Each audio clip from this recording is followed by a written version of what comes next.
Hello, hello, Wisters, and a very warm welcome to our first Women in Sectional Title webinar for 2024. A new year and new opportunities. I think it's also a new chance for us as the Women in Sectional Title platform to convey to you some really actionable insights that you can take practical tips away and improve the living of owners and trustees, managing agents. A large portion of the people that are on this webinar are actually portfolio managers and managing agents. So we'd like to say welcome to all of you taking this journey with us for another year. We have our greatly, greatly valued sponsors. We've got ZFIN, We Connect You, Sectional Title Solutions, and of course, PKF Octagon as well. I'm not actually a fan of New Year's resolutions, but I do think that it's valuable for trustees and managing agents to consolidate the year before by having a strategic planning session possibly, and by looking at things like what we're going to discuss today, that is security, aesthetic improvements, and of course, last but certainly not least, maintenance. I think we need to get stuck right in because we've got three great guests and a lot to get through today. So I'd like to welcome our first guest. Our first guest is Mark Morris. He currently serves as the General Manager for the Residents Action Group here in Bedfordview. He's played a pivotal role in consulting with numerous communities aspiring to establish their security initiatives. He assumed the patrol commander role at the CPF, Community Policing Forum. And I think Mark's dynamic management style, coupled with his extensive policing background, has really stood him in good stead to lead an organization like RAG, which provides armed response for a number of people. Welcome, Mark. Thank you, Marina. Thank you. It's a pleasure to join you today. And how many households has RAG actually got on armed response at the moment? We have 1,200 businesses and residential complexes and freestanding residential units, but we are confined. We're very area specific. We only do sectors 1 and 2 Bedfordview. So unlike some of our other competitors, say CAP, who could operate in Parktown or Dunkeld, we just try and look after our own area only. That is our mandate, and that's what we focus on. And you know, a lot of people, I think one of the reasons why living in sectional title is so popular is because people have the perception that sectional title living is safer, that the security, you're living in your complex, and I mean, it's much safer than a freestanding property, or is it? I think that's one of our biggest myths, Marina. We certainly, it is espoused that, you know, it is safer to live in numbers, but for the reasons I'm going to outline below, I don't think it really is. So in my opinion, it is a myth that there's safety in numbers. It brings me to a very famous case that actually occurred in America in 1964, which was a Kitty Genovese case, where a woman was attacked on her pavement. And the attack went on for over half an hour, was witnessed by 38 people, and she was raped, stabbed, and murdered. And no one really stepped up and helped her. So since then, it's been studied extensively, and there might have been slightly more or slightly less witnesses, but it gave a rise to what studies called the bystander phenomenon. So the bystander phenomenon is really, it's someone else will deal with it. It's a bystander effect. It's a diffusion of responsibility.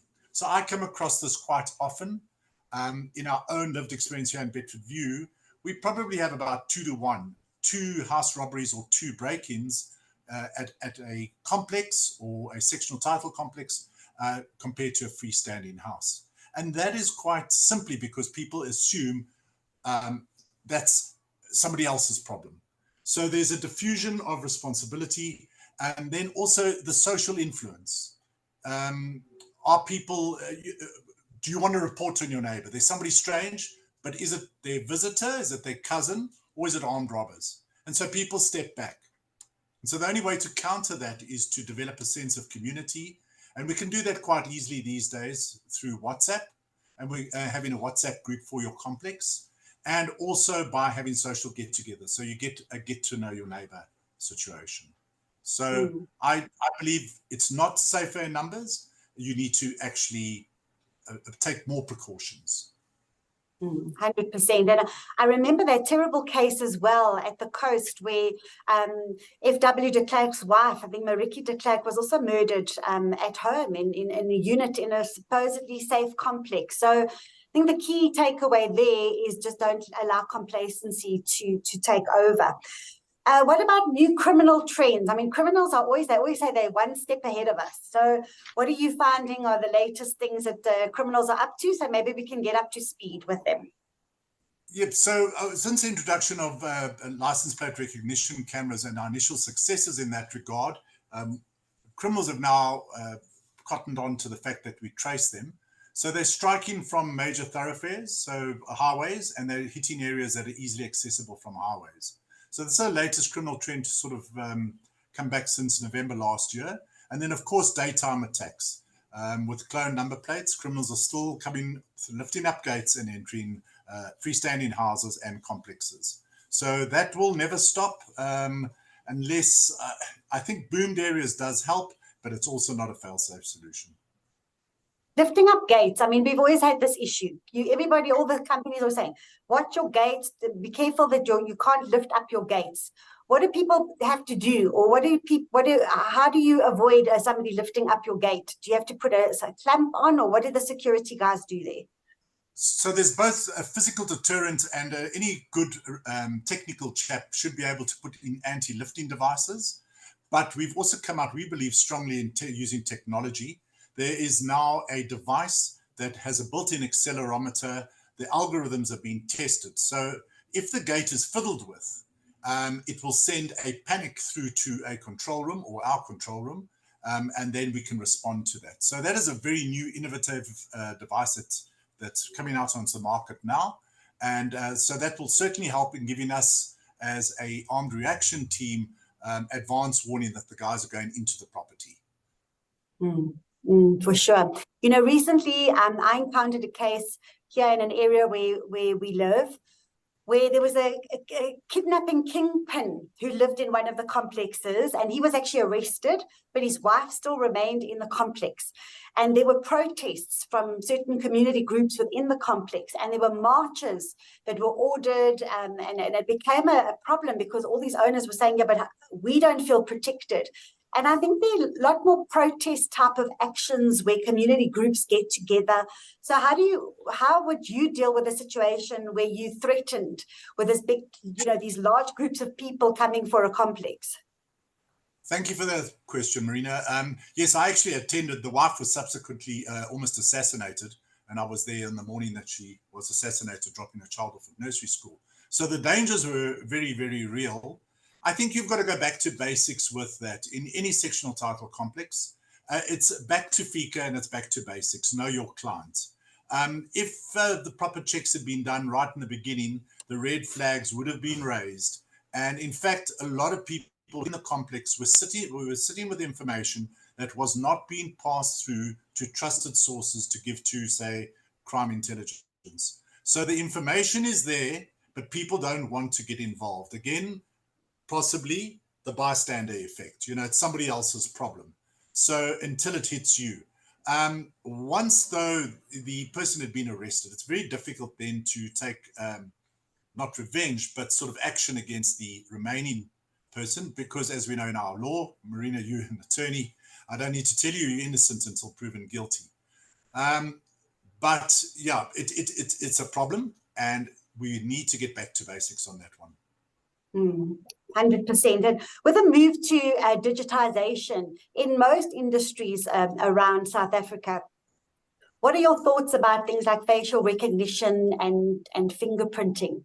I mean, is it all that it's cut out to be, or are we still in the sort of amateurish stages of that kind of technology?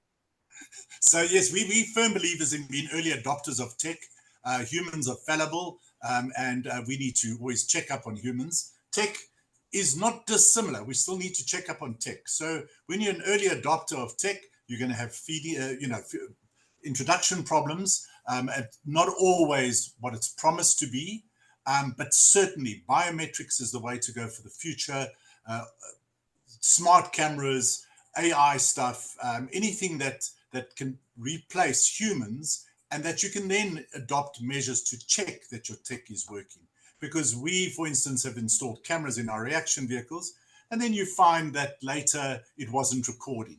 And so you have to get the right systems in place. You have to speak to security consultants who don't just work with one supplier, who are prepared to go for best of breed and will offer you the correct solution rather than just what they're offering.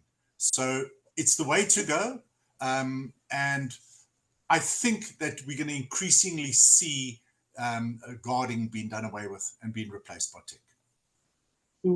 Which I suppose is not such a great idea, taking into account our unemployment problem. But there it is. I mean, that's worldwide, I suppose. I think, there's a certain demand for skilled reaction officers. That's not going to go away, and controllers. So if those guards can repurpose themselves through further education, upgrading to Sierra Grade A, getting firearm competencies and driver's licenses, there's going to be a lot of work in the future for them. So, if you have got a plan to perhaps do away with guarding in your complex over the next year or two, if you could facilitate and help your guys, if they've been good to you, to upskill them so that they have a career path going forward. That's great advice.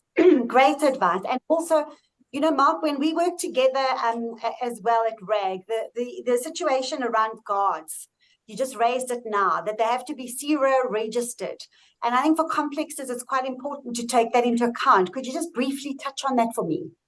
So the security industry is heavily regulated through the Security Officers Regulatory Authority, much like estate agents, except I think the fines are slightly bigger than the estate agents board would fine somebody. Here you can, for a single infringement, you can find up to R1 million. And a single infringement, in the case of an unregistered guard, is that one guard at your complex who is not registered as CIRA and fully compliant. The sectional title industry is serviced heavily by fly-by-night companies. As long as we've got a body at the gate, we don't care if he's a foreign national, and there the CIRA regulation is very, very specific to only employ South African citizens. We don't care where he is. I had a case last year in Bedfordview where the security guard actually entered a property and shot at the owner. And the guarding company had no clue as to him other than his first name. And he lived up in Malvern and was back out the country. He was a foreign, undocumented foreign. So you place yourself at huge risk when you don't go for a fully compliant company. And it, as I say, not only the security company, but the client too could be at risk. So it is something, but, and here's the problem. The CIRA rates, the recommended rate, including medical aid, pension, and all those things, is very, very expensive. It's 36,000 now for I think per month for grade C, fully compliant, and probably coming in for another 7% increase. So it's not a cheap exercise for a 24/7 guard. Thanks for that, Mark. I think leading into my next question, that was it's good what you said also about money, because everything has become so expensive. And I think we often encounter clients saying that it's just not financially viable for them to put these really, state-of-the-art kind of technology solutions into their schemes. So what do you think the basic security measures are, which you find most effective? So the most basic one you can put in is just a panic pack, where each unit would have 1 or 2 buttons, mobile buttons on them. That's linked through to your control room, and it would say unit number 2 at Essex Gardens was triggered, and you would then respond immediately to that. So those are very effective. They work well. Electric fences, unfortunately, criminals, and I've seen some really strange things recently, criminals seem to have developed techniques to bypass electric fences. But at the very least, your electric fence should be connected to the alarm system. So it should have a monitoring device on it. So that's the basic system. I think if you go one step up from that, perhaps beams instead of electric fence.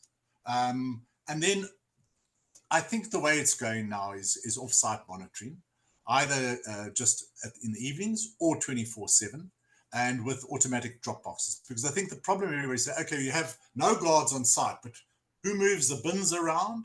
Who who's in to take your Uber parcel? Well, now they've got things where you can just scan your Uber parcel and it goes into a drop box, and the people can come back and fetch it later. So everybody's developing tech around solutions, and definitely off-site monitoring at 12 hours shift for 7,000 Rand is a whole lot cheaper than 16,000 Rand for a human on site. So, I think that's the way they're going. But basic panic pack, you could come in at about 120 Rand per month per unit. And, you've got armed response that would get there very, very quickly. Excellent advice. Thank you very, very much, Mark. I'm going to come back to you, hopefully, if we have some time, but I'd like to move on now to our next guest, Michelle Maltz-Chevalier. Welcome. I'm so excited to have you on board. Thank you, Marina. Welcome. Hello from Cape Town. Yes, all the way from Cape Town. Michelle is a professional architect and the owner of M2S Architects. She received her Bachelor of Architectural Studies and Bachelor of Architectural degrees cum laude, I might add, from the University of the Witwatersrand. And she's been practicing for an architect for 25 years, 19 years of that in private practice. And she deals with all different scales of residential architecture. So I think that's an exciting space to be in, Michelle. Yes, I love what I do. Can imagine. So as the saying goes, first impressions make lasting impressions. And if you have prospective purchasers who are buying into a complex, they see certain things. There might be a gate that really doesn't look so nice, or the complex looks quite shabby. They're crucial selling points in a scheme from an architectural point of view. Would you like to take us through some of those or give us your comments on what you think is valuable information? So I think for a complex, you should have a look firstly at the paint colors. So you don't want any bold, bright, garish colors. So on a whole, the colors for a complex should be subtle hues. And currently, a favorite is a very light gray. But classic white is timeless, and it has a wonderful effect if you complement any trims or window and door frames in a darker color, such as charcoal. Currently, the Dulux paint color of the year is Sweet Embrace, which is a very delicate tone and almost exudes positivity. When it comes to the aesthetic of a complex, if it's a new complex, obviously that depends on the developer and the architect, just in terms of the style. But for me, a contemporary style would actually appeal to the majority of people. So then when it comes to common property areas, the most important thing is to be very well maintained, and especially the gardens, the landscaping. So there should be possibly water-wise indigenous plants that stimulate bird life, so that there's beauty around the houses. If the houses if there aren't gardens necessarily facing onto the public areas. And then the most important area in any scheme is the reception areas. Those are almost the entrance halls into the complex. They're high traffic areas, so materials used here need to be durable as well as aesthetically pleasing. So besides just the reception desk, it's also great to include informal seating areas, so that can be used as lounges where visitors can wait, and even informal meetings can take place. So all of these things can enhance the value of a complex. For sure. In fact, I came back from Cape Town a while ago, and I've got a unit in Sea Point, in a building in Sea Point, and I was so happy to see that when I went there, all of a sudden they had created this reception area. We've got a guard now at the bottom there, and I mean, I cannot tell you the difference it made for me. It really just, you feel warm, you feel welcome. In another article I was reading, Michelle, maybe you can say that there's this rebirth of, they call it the Italian Renaissance, like marble and that kind of, the velvety kind of materials and things like that. Would you agree with that? Definitely, definitely. I think especially in an entrance hall where people are coming in, people are very tactile and they want to, they touch things. So it's all high traffic area, and you want that kind of texture, that mix of textures, timber against the satin, the hard marble floors. It all has a sense of opulence almost. Yes, yeah, I think that's what they were talking about. So as with the security we were talking to Mark about, we also have budget considerations, you know, in your part of the world. So how can a body corporate maintain common property and the aesthetic of the scheme without spending exorbitant amounts of money? So the common properties are areas, are the public areas of the complex, and or an apartment building, and those need to be hard wearing surfaces. Otherwise, you're going to need to upgrade them. They're going to start looking tatty, and then you need to upgrade on a more regular basis to give the materials a longevity. They should definitely be hard wearing. So floors, especially if they're outside, could be tiled or even paved. Internally, you could use tiles or some kind of stone, but if you are going to use alternative surfaces such as timber or vinyl or carpet, they need to be commercial grade. And then without spending a lot of money, the most economical way to uplift any complex is to change the color by painting it a different color internally and externally. It'll modernize it, because a few years ago it was beige, and now then it moved into grayish. Now it's fully into gray. So you can keep up with contemporary times and keeping the building contemporary by just changing the color. And then the public spaces, have a look around, because the walls definitely get very scuffed and dirty in public spaces. So one way you can obviate this is to actually put in a dado, which is from the ground to possibly 1.5 meters high along the walls, maybe out of timber or a darker color, so that the walls aren't getting scuffed, maybe by furniture being moved on it or people running their hands along the wall. And that will also create an air of sophistication to the public spaces. And then other things that you can add retrospectively is you can include large mirrors, which will open up a small space. It also gives a sense of sophistication. You could hang modern chandeliers or abstract art, and even you can just wallpaper a specific one wall of the area in a subtly textured wallpaper, not bright colors, but just a great texture. And those are very cost-effective ways to enhance any space. Yeah, that's brilliant advice. I like that. I think I'm even going to think about that for my own home.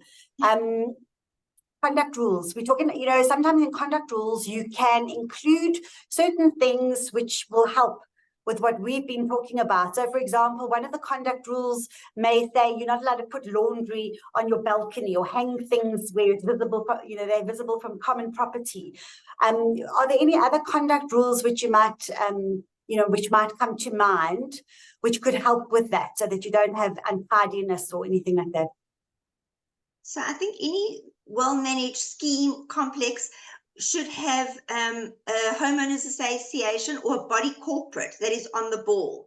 They should provide building and maintenance guidelines, and then the biggest thing is to enforce them. It's no use having a 50-page manual and nobody does anything with it. So what I would suggest is that representatives of the homeowners association or body corporate should regularly inspect the complex to ensure that any areas that are visible to the public or common areas adhere to those guidelines. So you could include something like all private gardens that face onto these areas are well maintained, and even that the grass could only be a maximum height and then it has to be mowed, or external walls need to be painted and well maintained on a regular basis. And this could also apply to any street facing roofs, doors, windows, or flooring. And then if the homeowner association, while they're performing their inspection of the grounds, found that maintenance was lacking with a certain unit, they should notify the owner and then give a time period to rectify this. And then should the homeowner not rectify the infringement by the given date, then it would be advised that a penalty per day be imposed on the homeowner until the said infringement is fixed up. And what I think is also crucial, if people are going to build onto their units, that the homeowners association or body corporate appoint a governing architectural firm, which would check all the building plans going to be submitted to council for adherence to these guidelines prior to the actual submission of the plans to council. Mm. Yeah, absolutely. That architectural guideline clause is important for sure. There are also a number of complexes in, Aubrey, I also agree with you. Aubrey says it's nice to have professional advice from a professional architect. Unfortunately, few bodies corporate are willing to pay for professional advice on aesthetics. Bit short-sighted, but money's tight at the moment, and hopefully, we hold thumbs that interest rates will go down towards the end of the year, and then maybe there'll be some free cash to spend. Michelle, there are lots of complexes, both here in Cape Town, across South Africa, which are actually heritage buildings. And when people hear the word heritage buildings, they sort of hold their hands up because they say you can't mess with the facade of the building, puts a lot of purchasers off. But you need to modernize a building. So how do you go about that in that kind of building? So in Cape Town, we have, it's an open website. It's called the City Map Viewer. And if you know how to use it correctly, you can actually check on the heritage classification of any property. Obviously, I'm just more familiar with the Cape Town ones because that's where I work. And then there are different degrees of heritage. And I think that's what people get scared of, is that they don't understand that there are classifications which each building will fall into. So in Cape Town especially, we have a lot of old buildings. So in terms of submitting plans to Heritage Western Cape, any building over 60 years old needs to be submitted to Heritage Western Cape, whether it's got architectural value or not. And that is just to acquire a permit to build. So as an architect, I usually submit a photographic essay of the current situation and explain how we are going to change the house and where and why. Then you get buildings that would fall into a heritage overlay zone. So we've got some very old areas in Cape Town, such as gardens, and a lot of them, those houses, don't necessarily have the best architectural, they're not the best architectural examples of their time, but they are within a heritage zone. So what often happens with those buildings, again, you need permission to carry out alterations to that. Very often internal alterations can happen. And I've done one in De Waterkant, which is a very old area. You have to maintain the streetscape. So literally all that was left, we gutted the entire property and even took off the roof. So all that was standing, which we had to prop up, was the front wall and of the house. And then we redesigned the entire floor area to a double story and the roof, which obviously you can't see from the street. So from the street, it looks like a quaint lane, but from the inside, it's a totally modern building. And then obviously you get those very few buildings in heritage, which have high heritage value, where you need to even get permission to change the paint color of the building. And that's a totally different category. And I don't think that you know what you're getting into if you are buying one of those types of buildings. For sure. Yeah. And what about solar panels? So we all know about solar panels. Unfortunately, we've been launched into the world of solar panels and electricity issues. Is it correct that you just have to accept you need to put the solar panels wherever the sun is? I mean, is that the only thing? I don't think so. Normally, the best place for a solar panel is to face north. If it can't face north, then west. Now, you get two types of solar panels. The first type of solar panel is it's used for heating hot water. Now, in low cost complexes, they actually put the geyser and the solar panel onto the roof, and that does look hideous. So what I would recommend is that the solar panel for hot water, which is normally just a small 1 or 2 panels, can be put on the roof, but the geyser is inside the roof or inside a cupboard. Then the second panel that I think we're referring to are the PVC panels, which are installed to generate electricity. So with a new build, potentially the roof to take the solar panels, the north face, maybe the west face, actually doesn't face onto the common areas. So it's concealed in that way. But if it's a retrofit to a complex that's already existing, what you could do is actually paint the roof in a similar color to the panels so that they are then camouflaged. Camouflaged a bit. Yeah, because they can be unsightly in certain schemes that I've noticed. Yes. Definitely. Michelle, one last question. Maybe if the owners of sectional title units, the inside of the unit, is it correct that the asset value is increased when you've got good bathrooms and kitchens? Is that where you should be putting your money if you want to be renovating? Definitely. Those are the two most expensive rooms in the house, and they will increase the value of your property or decrease it. Many homes here you walk into when you want to purchase a property, and they're very, very old-fashioned. And because it's old-fashioned, you know that the purchaser now has to renovate them. If you're giving them less work to do, they're buying a sort of as is, and they don't have to do anything, it will definitely increase the value of any property. Thank you. Thanks so much, Michelle. Really good advice. Appreciate it. And now we have Frederick Nell, who I work with and who is a very good friend of mine as well. Hello, Frederick. Hi, Marina. How are you doing? All good, thank you. So Frederick is the founder and owner of Curasure, a specialized building consultancy and quality assurance company that provides solutions for building maintenance strategies and projects. He's been actively involved in spearheading and developing unique solutions and systems for building maintenance for more than 2 decades. His team strive to promote their industry, to expand on the experience and knowledge, and to add value, real value, to maintenance projects and buildings under their care. So, Frederick, I guess we've known each other for 2 decades then. Hey, that doesn't sound so good, but sure, long time. So, Marina, I'm speaking about myself, but not about you. Definitely not about you. But allow me to wish you, your panel, and your guest a very happy New Year. I hope it's going to be a fantastic one for you. It's nice spending a bit of time with you. Thank you. Thanks so much. And to you guys as well. So we know it's the start of a new year. What should trustees and managing agents be looking at for general maintenance at this time of year? This time of the year, everybody feels fresh and they get ready for planning for the year. So I think it's a good point just to check our position. So we're going to have a look at what does our maintenance plan say for the year? What are the projects for the year? Maybe we can start by listing the projects for the year. Importantly, let's confirm that we've got the budget in place with the managing agent to run the project. And then we can start planning the project. I think it's a good idea to maybe put a team together for each project and to start allocating duties to either trustees or the managing agent, so we know the different projects can be run by different personnel or trustees. I think it's good to divide and conquer and try and share the load, because our trustees are already burdened with a lot of responsibility.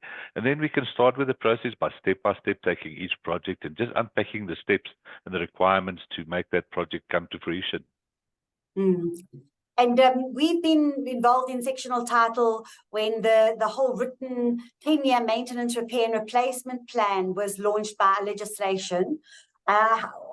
We quite a long way down the line from those 2016 acts which brought that in. So how are you feeling about these plans? What are you seeing? Like, what is the lay of the land? Are people complying with them? Are they giving vague kind of plans, or are they taking it seriously? So firstly, I 100% agree that it is a valuable inclusion in the Act. I've been actively promoting and advocating just planning and budgeting ahead for bodies corporate since as early as 2006, I should say. So my advice would be keep it real, keep it simple. The best 10-year plan that you can have is the one that you're going to implement. It should not just be a compliance exercise. So what I'm seeing a lot is there's a compliance drive just to get compliant and put a plan together. So I think the trustees and the managing agents must really put some thought behind it and put a plan together that they will support with the budget. And then they must put a management structure in so they can implement the plan. Because without implementation, we're not moving forward and we're getting stuck in one place. I find what's more of a challenge is not getting the plan put together or the compliance, but where it's getting unhinged is putting the management system in place and implementing that plan. Yeah, my experience too. Absolutely. And I had a question the other day, can attorneys draw up the maintenance, repair and replacement plan? And I said to the client, no, it would be very dangerous if I had to draw up that plan, I can assure them. But who else can, you guys draw up plans, but who else can draw up these kind of plans? So anybody can draw up the plan. The trustees are tasked to do it, in the Act to do it. So anybody in reality can draw up the plan. And I meet some attorneys that do believe that they're experts in maintenance as well. So I'm sure some attorneys, Marina, can certainly give us a good plan. So no, you can use an outsider or a professional, suppliers to do that. You can do it yourself as a trustee. I think each managing agent must make a decision about their business. What are they going to promote with their schemes, and maybe have a solution for that for their clients. So the managing agent has a solution to put a plan together. They can promote it with their scheme. So their solution could be they do themselves, get the trustees to do it, or get a service partner that does that. They can do there's many different options to do it. Okay, and we've gone through the whole electricity story and solar panels, and I see, even from my personal perspective, the next thing on the go, and I think I'm probably a bit late in this, is the JoJo tanks, because water is the next thing on the radar. So what advice can you give about the maintenance of these systems? I think with JoJo tanks, I think we've firstly got to determine what are we going to use the JoJo tank for. Are we going to use it for gardens, so we're just saving some water as supplying water to the gardens, or are we using it for backup emergency supply, or are we going to directly supply? So depending on that, you will have to adapt your motors or your filtration system accordingly. So I think it's best to get advice from plumbers and experts in that regard. But when the units themselves are installing JoJo tanks in the exclusive use areas or gardens, I think we've got to be a little bit more careful there. So there, I think the trustees and managing agent must apply their mind as to what the permission will be and what the requirements will be with that permission that they give, and that's got to look at the maintenance, the aesthetics of the scheme. So I think we really have to apply, and with different buildings you will have different solutions. So high rise is different from freestanding, multi-story buildings is different. So we've really got to just apply our minds as the Act asks us, apply your mind, look at your scheme and try and unpack it logically. Keep it simple and real, and keep it to your scheme. Yes. And importantly, even with the maintenance plan, as long as we declare to the owners the position and the facts, we don't try and not include something in the 10-year plan. We've got to just consider everything and fund it correctly. Michelle, if I can just come back to you as well with these JoJo tanks. Do JoJo tanks have to be that bright green? Are there any other options? What aesthetically can we do to not hide them, but maybe make it nicer? The ones I have are actually caramel colored, but yeah. So I think if it's a new scheme and you're going to have them, you're going to install them, then one way to do it is to build a screen wall that hides the tank from view. That's the easiest, and design also the roofs that they flow towards the tanks, so that you don't have long piping. Downpipes cutting across. I've even seen downpipes go over windows to get to the JoJo tanks. so the JoJo tanks are hidden, but the piping is still very visible. So it's designing it in such a way, if they're going into areas that or houses that are already built, then what I would suggest is using some other kind of screen, not necessarily a brick and mortar type of screen, but you could use latte panels, or depending on this aesthetic, you could have a timber slatted screen to cover them. Again, a lot of them are green, maybe not the bright green, a dark green, because that could also blend into the surrounding vegetation. So you could have something like that as well. So it depends on the color, and it depends on the color of the scheme as well. Yeah, absolutely. And Frederick, back to you. Lately, what's coming across my desk is a situation where complexes are not maintaining because of the common areas for financial reasons. And your insurance companies are now sending them letters to say that they're not going to insure the buildings due to neglect and due to failure to maintain. So, you know, what other measures can a scheme sort of put into place just so that you can satisfy those insurance companies, even if you have to leave the others, you know, nice to do's out? Sure, you know, they say in property it's location, location, location. When it comes to the 10-year maintenance plan, for me it's about management. One of the biggest downfalls I see in the sectional title industry and with Polish corporate is poor management and not understanding the duties and the framework in which we operate to protect the interest of the building and the members. I think we need to be a lot more disciplined, and I'm not thinking necessarily about the trustees. I'm more thinking about the managing agents. I think the managing agents are the key here. We need to provide a platform where we can equip the trustees to make the decisions they need to make and provide them with the necessary skills. So the continuity is vitally important. Often I see the trustees come in and they have to start from scratch, and then the maintenance plan falls flat, or we're too scared to declare to the owners that we've got a shortfall. So I think really on a more practical level, Marina, instead of solving the big problem of maintenance and insurance and the big budget shortfalls, maybe we could start with saying, what is the purpose of meetings, running meetings, the duties of trustees, the duties of the managing agent, you know, and start managing the scheme and then include the finances and the plan with that. Because it's vitally important. Sorry to interrupt, but where would you start with, for example, like would you start with the roof maybe? Because for me, the roof is a huge problem, and sometimes that's ignored. Maybe the insurance people will be a little bit happier if you start with big items like that from a maintenance perspective. Currently, as you know, at the moment, one of the big things is fire equipment and fire extinguishers. You will be aware that in Joburg, they've closed some buildings down. There's a lot of buildings in Joburg, I don't know if you know, that's empty at the moment. They're only the ground floor or maybe the first floor is occupied, but from there up, it's empty due to that fire. So a lot of those buildings have been shut down. So I think from an insurance point of view, firstly, we need to look at fire and your safety around your pool or your structures. If we go past the safety component, then the next thing is the structure. And when it comes to the structure, you're 100% correct. Roof, very important. We want to keep the water out. And then second to that, I would put the actual structure. So if there's structural cracks or movement, you know, if you protect the envelope and the foundation of the building, the roof, you should be fine with the insurance side. And then from there, build on top of that. If finances is a problem, you start prioritizing, start with the important stuff, and then build on top of that.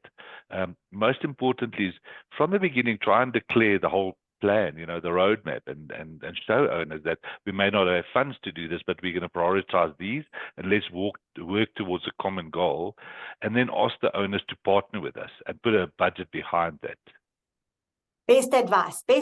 Don't be ambushed. Don't ambush your owners and make them part of the solution. I think that's absolutely vital. And Mark, if I can just thank you, Frederick. Thanks so much. Always a pleasure to hear you out. Mark, if I can come back to you, one question we've still got a little bit of time. Just very briefly, Airbnbs. Yes. It's like a monolithic subject in my office. Every client that's coming in needs to understand Airbnbs, and they're getting upset because they're so prevalent. In fact, in Cape Town, Michelle, Cape Town has more Airbnbs in a city centre than any European city at the moment. I found that quite startling. But from a security point of view, Mark, again, what do we do? People are moaning. They're coming in and out with their bags. How do you deal with that? Marina, there are high risk, no doubt. We often have Rolex robbery gang members use a Airbnb or a guest house to commit their robberies, go back as a safe house, and then go back to the next day to the areas. So no doubt criminals are also cottoned onto it. I think first step is that they should check, your sectional title managers should check with the second-hand goods officer normally in the firearm office at every police station, whether they need to be registered. I know that ordinary bed and breakfasts do have to be registered, and they have to keep a register of all guests. And by keeping a register means they actually have to write down their ID numbers, take a copy of their ID books. So I'm not sure if that applies to all our apps these days, but there, I suppose, they need to look into that.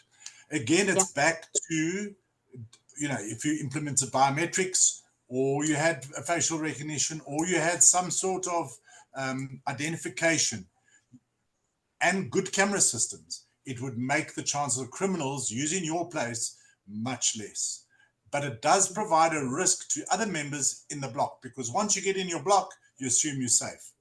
But if you move into the block, you could walk down the passage at 2 a.m. in the morning and kick in a door. So yes, I mean, there are risks, but how do you mitigate that risk? That's the issue.